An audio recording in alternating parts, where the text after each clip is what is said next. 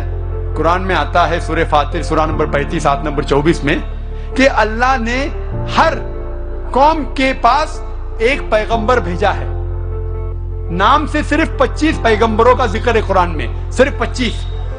لیکن ہمارے آخری پیغمبر محمد صلی اللہ علیہ وسلم کہتے ہیں کہ اللہ نے اس زمین پہ 1,24,000 پیغمبروں کو بھیجے ہیں. نام سے صرف 25 کا ذکر ہے. تو اگر کوئی شخص مجھ سے پوچھتا ہے کہ شری کرشن یا شری رام کیا پیغمبر ہو سکتے ہیں خدا کے، تو میں یہ کہہ سکتا ہوں کیونکہ ان کا نام قرآن میں موجود نہیں ہے، ہو بھی سکتے ہیں نہیں بھی ہو سکتے ہیں. کچھ لوگ کہتے ہیں رام علیہ السلام. رام علیہ السلام میں نہیں کہہ سکتا. وہ پیغمبر ہو بھی سکتے نہیں بھی ہو سکتے، لیکن اگر وہ پیغمبر تھے تو صرف اس وقت کے لیے تھے اور ان لوگوں کے لیے تھے. جتنے بھی پیغمبر آخری پیغمبر محمد صلی اللہ علیہ وسلم کے پہلے آئے صرف ان لوگوں کے لیے تھے. آج ہمیں ماننا چاہیے آخری پیغمبر محمد صلی اللہ علیہ وسلم پہ ساری دنیا کو، ساری انسانیت کو. Hope the answer the question.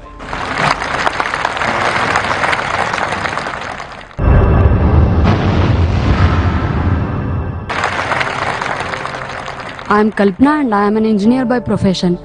Zakir Naik, in your speech you have mentioned that Hindu is a geographical definition. Then is it okay to call Muslim as a Hindu? Rather, I would like to ask whether a Muslim would like to be called as a Hindu. بہن نے اچھا سوال پوچھا ہے کہ ہندو ایک geographical definition ہے، تو کیا میں پسند کروں گا اپنے آپ کو ہندو بولنا؟ کیا مسلمان اپنے آپ کو ہندو بول سکتے؟ جیسے میں نے کہا ہندو کے 2 ڈیفینیشن ہیں. جیوگرافیکل وائز بے شک میں ہندو ہوں کیونکہ میں بھارت دیش میں رہتا ہوں.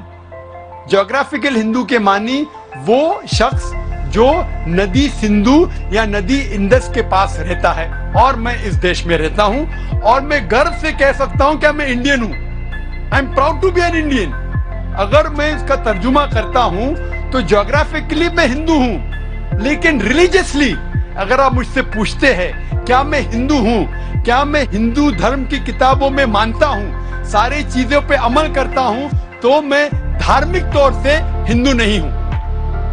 کیونکہ میں مطالعہ کر چکا ہوں، اس میں کئی چیزیں صحیح بھی، کئی غلط بھی ہے، کئی ٹکراؤ ہے، تو اس کو میں قبول نہیں کر سکتا.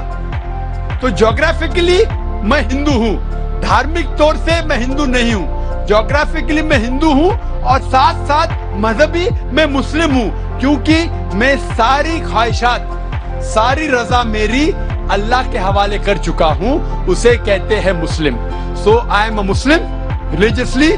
Geographically, I am an Indian, which you can say geographically I am a Hindu, but not religiously. Hope that answers the question.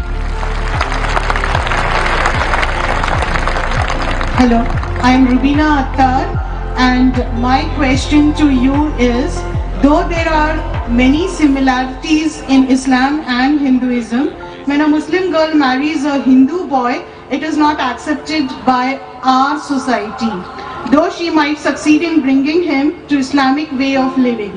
Yet, when a Muslim boy marries a Hindu girl, converts her to Islam, but later on she never accepts Islamic etiquettes, so what should be done? Please, can you suggest steps or measures which should be there in such marriages? بہن نے سوال پوچھا ہے کہ جب ایک مسلم مرد ہندو عورت سے شادی کرتا ہے اور اسے کنورٹ کرتا ہے، بھلے وہ اسلام مذہب کو فالو نہ کر سکے تو بھی کوئی تکلیف نہیں، لیکن جب ایک مسلمان خواتین ایک ہندو مرد سے شادی کرتی ہے تو ایکسیپٹڈ نہیں ہے. یہ غلط فہمیاں ہیں. صحیح میں ہمیں دیکھنا چاہیے کہ قرآن میں کیا لکھا ہے. قرآن میں لکھا ہے سورہ بقرہ میں سورہ نمبر 2 آیت نمبر 221 میں کہ اے مومنو، اے مسلمانوں، کوئی بھی مشرک عورت سے شادی مت کرو جب تک وہ ایمان نہ لائے. ایک مسلمان عورت، ایمان والی عورت، چاہے وہ کتنی بھی بدصورت ہو، چاہے وہ جھاڑو والی ہو، وہ ایک مشرک سے بہتر ہے. اگر آپ کو کوئی مشرک یا مومنہ سے شادی کرنا ہے تو قرآن میں لکھا ہے کہ مومنہ سے کیجئے, مسلم عورت سے کیجئے. اگر مشرک ہے تو جب تک وہ ایمان نہ لائے اس سے شادی کرنا حرام ہے, کیونکہ ایک مومن عورت بھلے وہ جھاڑو والی ہے, کتنی بھی بدصورت ہو, لیکن اگر ایک مشرکہ ہے, چاہے وہ سب سے خوبصورت عورت ہو دنیا میں, سب سے مالدار ہو, ایک مومن جس کے پاس ایمان ہے وہ اس مشرکہ سے بہتر ہے. اس کے آگے لکھا ہے کہ مومن عورت, ایک مسلم عورت کوئی مشرک مرد سے شادی نہیں کرنا چاہیے تب تک جب تک وہ ایمان نہ لے کے آئے. ایک مومن مرد بھلے وہ جھاڑو والا ہو, بدصورت ہو, لیکن ایک مشرک مرد سے بہتر ہے. اسلام میں نہ کوئی مسلم عورت یا مرد کوئی بھی مشرک سے, کوئی بھی غیر مسلم سے شادی نہیں کر سکتے جب تک وہ ایمان نہ لے کے آئے. تو دونوں کیس میں irrespective whether the Muslim is a girl or a boy, when they marry the opposite partner should become a Muslim. اس کی وجہ یہ ہے, مثال کے طور پہ جب گاڑی چلتی ہے, اگر گاڑی کا ایک پہیہ سائیکل کا ہے اور ایک پہیہ ٹرک کا ہے تو گاڑی چل ہی نہیں سکتی. اسی لیے ہم مسلمان مانتے ہیں کہ ہمارے آخرت کے لیے ہمیں اللہ پہ ایمان لانا چاہیے اور شرک نہیں کرنا چاہیے, اور جو ہدایت اس قرآن میں دی گئی ہے اس کے اوپر عمل کرنا چاہیے. اگر میرا لائف پارٹنر, اگر میری اردھانگنی بولتے بیٹر ہاف کو, بیٹر ہاف, اگر میرا بیٹر ہاف جہنم میں جائے گا تو کیسا شوہر ہوں میں؟ If I love my wife, I would like my wife to go to Jannah. ہم جب کہتے ہندی میں اردھانگنی, بیٹر ہاف ان انگلش, پتنی, بیوی, ہم یہ چاہیں گے کہ جس سے ہم پیار کرتے ہیں وہ بھی جنت میں جائے. تو اسی لیے ہمیں پہلے یہ دیکھنا چاہیے کہ جس سے ہم شادی کرتے, چاہے وہ لڑکی یا لڑکا ہو, مرد یا عورت ہو, پہلے ہمیں یہ جاننا چاہیے کہ اس کے اصول اس دنیا میں جینے کے اس آخری کتاب قرآن مجید کے مطابق ہے, پھر ہی ہم اس سے شادی کر سکتے اور ہم آخرت میں سفلتا پا سکتے. Hope the answers the question. Sir, میں رویندر شیڑگے اسٹوڈنٹ ہوں. آپ سے پوچھنا چاہتا ہوں کہ دونوں ریلیجس میں آپ نے اتنی سملرٹی بتائی, تو کبھی نہ کبھی یہ لوگ ایک چھت کے نیچے ہو سکتے ہیں, تو بائیفرکیشن ان میں کب سے ہوا؟ بھائی صاحب نے اچھا سوال پوچھا کہ اتنے سملیرٹیز ہے ہندو دھرم اور مذہب اسلام میں, تو یہ بائیفرکیشن کب ہوا؟ ایک چھت میں کیوں نہیں رہ سکتے تھے؟ یہ بائیفرکیشن کیا انگریز نے. میں نے تقریر کے آخر میں کہا تھا یہ انگریز اس کے ذمہ دار ہے, ان کی پالیسی تھی ڈیوائڈ اینڈ رول. نہیں تو عام طور پہ میرے بہت سے ہندو دوست ہیں, ہندو بھائی میرے دوست ہیں, کبھی مجھ سے نفرت نہیں کرتے. کئی ہندو مجھے ٹی وی پہ دیکھتے, میں ہندوازم کے بارے میں تقریر کرتا ہوں, جب مجھے دیکھتے تو میری عزت کرتے. کسٹم میں جب میں باہر دیش سے آتا ہوں, او ڈاکٹر ذاکر نائک, جو بھی کہیں گے سچ کہیں گے, سچ کے سوا کچھ نہیں کہیں گے. جیسے کہ میں کورٹ میں جا کے کتاب کے اوپر ہاتھ رکھ رہا ہوں, وہ جانتے ہیں میں مسلمان ہوں, میری ٹوپی, میری داڑھی, کوئی بھی مجھ سے یہ نہیں کہے گا کہ میں ہندو دھرم کا ماننے والا ہوں, لیکن میری عزت کرتے. کیوں؟ کیونکہ میں حق کی بات کرتا ہوں. یہ انگریز لوگ نے چنگاری ڈالی اور ہمیں بٹوایا, لیکن وہ ذمہ دار ہے, دوسرے ذمہ داری ہماری بھی ہے. اگر کوئی ہم میں جھگڑا پیدا کرنا چاہتا ہے اور ہم اس کے جال میں آ جاتے تو غلطی ہماری بھی ہے. انگریز تو چلے گئے لیکن اپنی غلط چیزیں چھوڑ گئے. اسی لیے میں کہتا ہوں پولیٹیشین سے, آپ دنگے فساد کیوں کرتے؟ لیکن میری یہ درخواست ہے کہ کم از کم آپ اپنی دھرم کی کتاب کو پڑھو. اختلاف ہے, میں یہ کہوں گا کہ ہندو دھرم اور مذہب اسلام میں اختلاف نہیں ہے تو میں سب سے بڑا جھوٹا ہوں. انٹرفیت ڈائلاگ ہوتے, سارے سرو دھرم ایک, وہ ہندو آ کے کہتا ہے کہ ہندو بھی صحیح, عیسائی بھی صحیح, اسلام بھی صحیح. عیسائی پریسٹ آ کے کہتا ہے سارے دھرم ایک ہے, ہندو بھی ایک ہے, کرسچینٹی بھی ایک ہے, اسلام بھی ایک ہے. کوئی مسلم کو پکڑتے بکرے کو اسٹیج پہ لے کے آتے, وہ مسلم بھی کہتا ہے سارے دھرم ایک ہے, ہندو بھی ایک, کرسچینٹی بھی ایک اور اسلام بھی ایک.